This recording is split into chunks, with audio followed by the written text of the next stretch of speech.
bu günlərdə vədələşin. Mənim sizə tövsiyəm budur. Bu vədələri verin ki, biz də bir xidmət edəcəyik.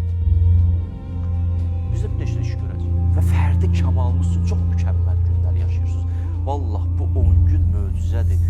Elə deyişər ruhumuzu ki, bataqlıqdan çıxarlar, tam mənada bizi Gülüstan aparar. Nəinki 10 günü, 10 gün yox, bir günün yarısı kifayətdir ki, insanı hürr eləsin. Hürr Aşuranın səhəri deyişirdi.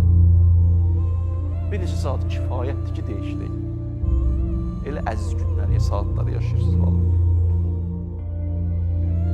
İrfanda cəzb və suluk adlı bir mövzu var. Nədir bu? Cəzb budur ki, bir anda Allah bəşəri götürür, oralara aparır. İbadətdən acığı gələn ibadətə eşqi yaranır.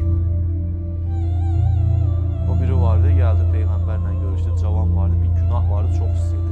Peyğəmbər əlini qoydu bunun ürəyinin üstünə, dedi Allahümmə təhhir qəlbəhu.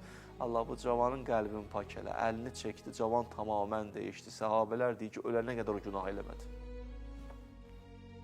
Buna deyirlər cəzb. Bir anda, məsələn, 100 illik yolu yersən. Buna deyirlər cəzb. Suluk budur ki, asta-asta gedirsən. Əxlaq üstadları belə deyir. Deyir, bəzi vaxtlar yolun əvvəli cəzbdir, sonrası sulukdur.